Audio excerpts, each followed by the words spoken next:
Le président Martelly est intervenu ce mardi au Parlement européen à Strasbourg et dans son discours de circonstance, il a mis l'accent sur la nécessité pour Haïti de mieux aménager son territoire. Il a également établi un bilan positif de son action à la tête de l'État durant les 2 dernières années. Le chef de l'État a profité également pour inviter les entrepreneurs européens à venir investir en Haïti.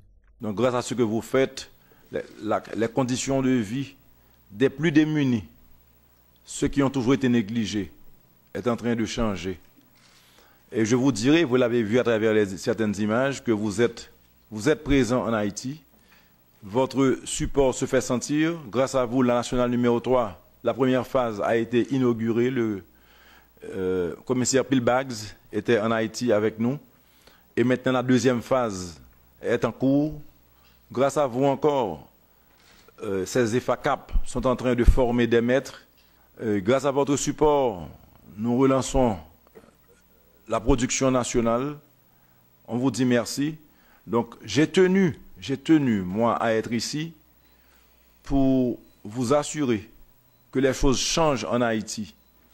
Les choses changent. Haïti se remet. Haïti renaît de ses cendres. Je ne vous dirai pas que c'est qu'on a atteint et nos objectifs, loin de là, loin de là.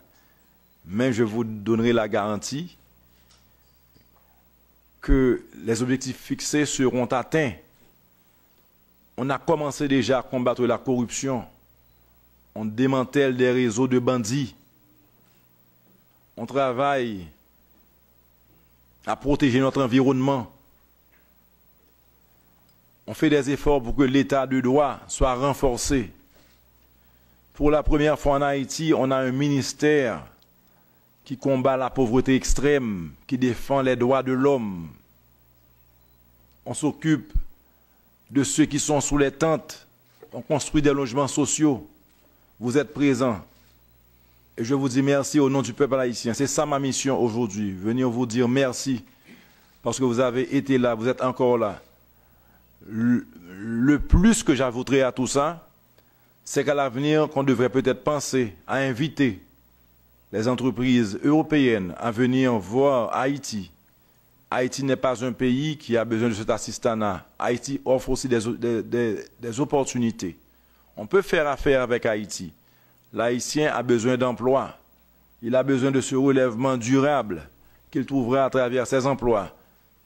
Proposons aux compagnies européennes de venir à Haïti, faire affaire, faire de l'argent, mais créer des emplois et permettre à l'Haïtien de se relever. Je vous dis merci. Merci à toute l'équipe, à l'Europe, à l'Union européenne, aux 754 parlementaires. Et vive la coopération, vive l'Europe, vive Haïti. Merci.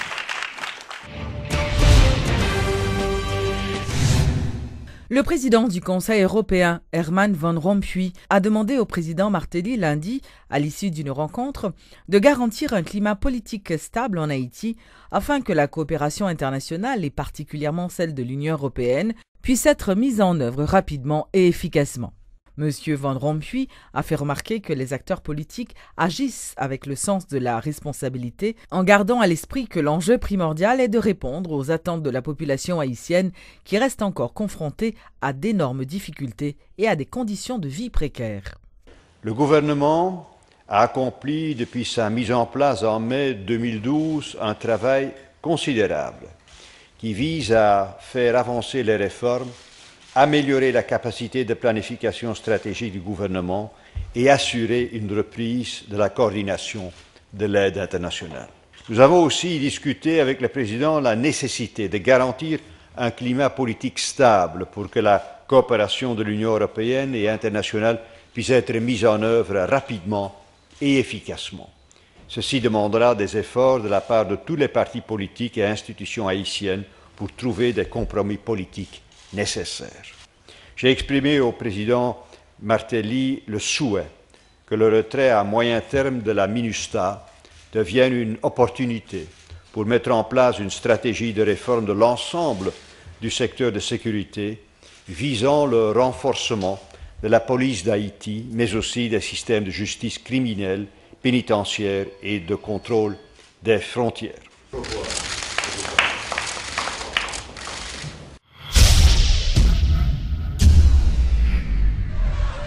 Les Jacméliens manifestaient à nouveau ce mardi pour exiger la libération du petit Joïm Maxi, kidnappé dans la nuit de samedi à dimanche.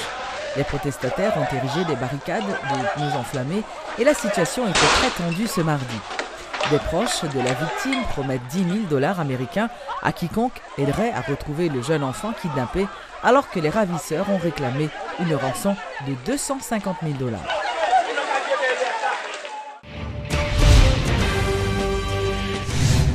Certains parlementaires se disent préoccupés par la recrudescence de l'insécurité, notamment dans certaines villes de province où des cas d'enlèvement sont enregistrés ces derniers jours. Ces parlementaires annoncent avoir déjà convoqué les membres du Conseil supérieur de la police nationale dans le but de leur fournir des explications sur les dispositions prises afin de contrecarrer ces actes de banditisme. Ils citent entre autres le dossier de kidnapping dans lequel se trouve impliqué un riche homme d'affaires, l'assassinat par balle d'un étudiant dans l'enceinte de sa faculté, l'enlèvement d'un enfant de 3 ans à Jacmel le week-end écoulé, pour prouver que l'insécurité est en nette recrudescence tant dans la capitale que dans certaines régions du pays. Face à un tel état de fait, ces parlementaires se disent préoccupés. Le sénateur Pierre Franqui Exeus, président de la commission justice et sécurité du Grand Corps, s'interroge sur le phénomène de l'insécurité et annonce ainsi la convocation prochaine des membres du CSPN qui devraient dévoiler au Parlement leur plan envisagé pour remédier à la situation. Mardi prochain, nous convoquons CSPN. Pour qui ça nous choisit convoquer CSPN? C'est parce que le Premier ministre, qui est le chef du gouvernement, qui lui-même a présenté une déclaration politique générale, a parlé des questions état des droits, et un ensemble de problèmes là, c'est la responsabilité du gouvernement. On croit que la présence de M. Lamotte, la présence de M. Sanon et M. Ronsa comme ministre intérieur, on croit que c'est vraiment important de rencontrer ça pour nous, une fois pour toutes, pour nous poser problème sécurité pays.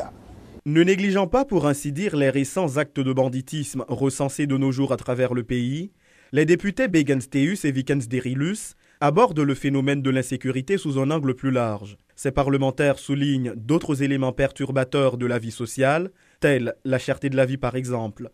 Ils appellent le pouvoir en place à assumer sa responsabilité, donc sécuriser la population.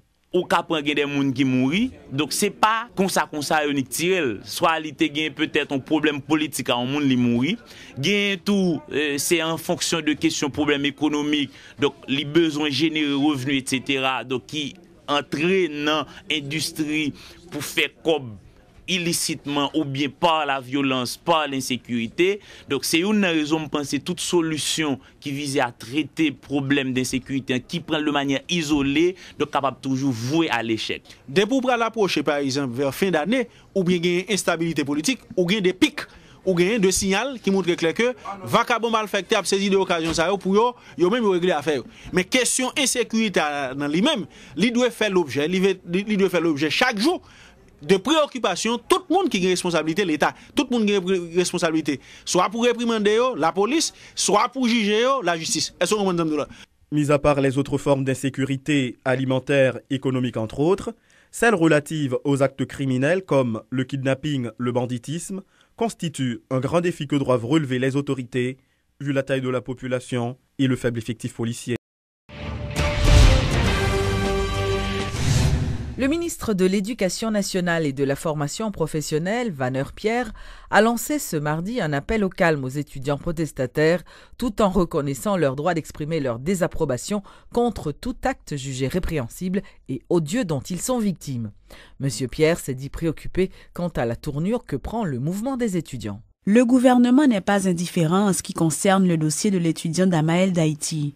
Mis à part le fait que l'assassin soit sous les verrous, le ministre de l'Éducation nationale affirme que la famille de la victime n'est pas seule dans ces moments difficiles. Les autorités font de leur mieux pour lui fournir toute l'assistance nécessaire, explique Vanner Pierre. Moi-même, j'étais rentré sur les lieux, j'ai visité la famille et parler avec eux et que le moi je viens maman vient toute famille et maman moi mettons médecin sous lui et il y a un psychologue que nous mettons sous et que au niveau de l'État nous engageons nous pour nous donner tout accompagnement, toute assistance possible bon côté pas nous. Mais en même temps, la justice a fait route parce que question, l'État a mobilisé. Parce que nous déplorer, nous condamner ça qui fait et nous demander que la justice pour le faire travailler pour que la justice soit capable de rendre à la famille victime. Entre-temps, les étudiants poursuivent leur mouvement de protestation.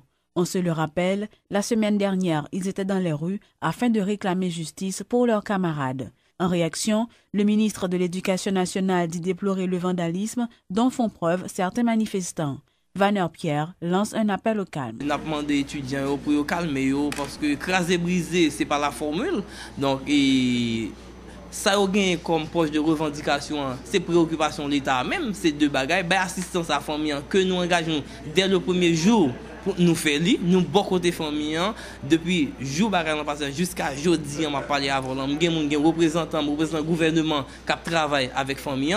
Et pour question de justice, parce que vous voulez que justice baille, mais c'est préoccupation de l'État, tout gouvernement pour la justice. Et ça, c'est un signal qui va lancer pour montrer que justice, état de droit que le gouvernement a parlé, il l'a instauré dans le pays. A encore le ministre, les étudiants se sont fait suffisamment entendre.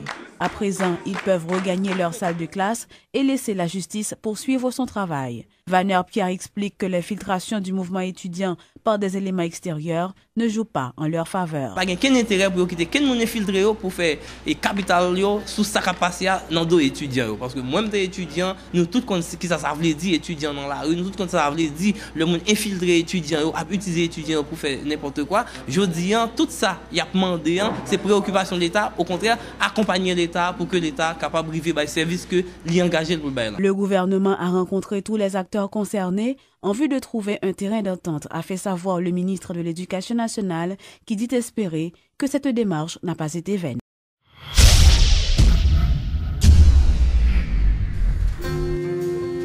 La chanteuse de jazz d'origine haïtienne, Cécile McLaurin-Salvant, s'est produite pour la première fois en Haïti. Son spectacle, intitulé « Né pour chanter », nous transporte dans les années 40, mêlant répertoire américain traditionnel et quelques surprises en créole ainsi qu'en français.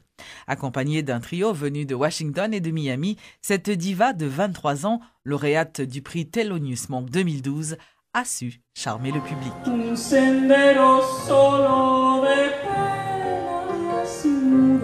Cécile McLaurin-Salvant, un nom que le public du Ritz-Kinam n'est pas prêt d'oublier. Né pour chanter, c'est le titre du spectacle qu'elle est venue nous présenter en exclusivité ce vendredi soir. Pour la première fois en Haïti, cette chanteuse de jazz nous a éblouis par sa prestation. Une voix qui nous rappelle les plus belles années de Billie Holiday, tout en y mêlant une chaleur dans ses attaques vocales, bref, de la sensibilité à l'état pur.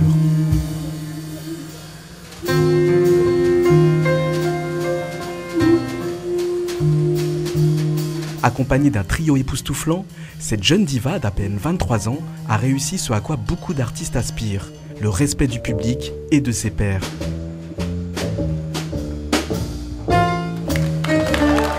Mais la surprise de ce concert est bel et bien lorsque Cécile McLaurin annonce que c'est pour la première fois qu'elle vient dans son pays d'origine.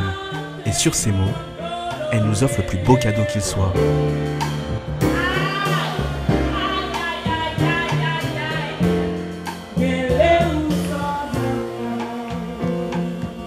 C'est la première fois que je chante en créole et j'aime beaucoup. Je trouve que déjà ce morceau est magnifique. Bruno Belcourt, c'est un super chanteur et je sais qu'il était dans la salle ce soir. Donc c'est vraiment un honneur de pouvoir chanter ça pour ce public. C'est vraiment bien. S'ensuit une réinterprétation de La Bohème.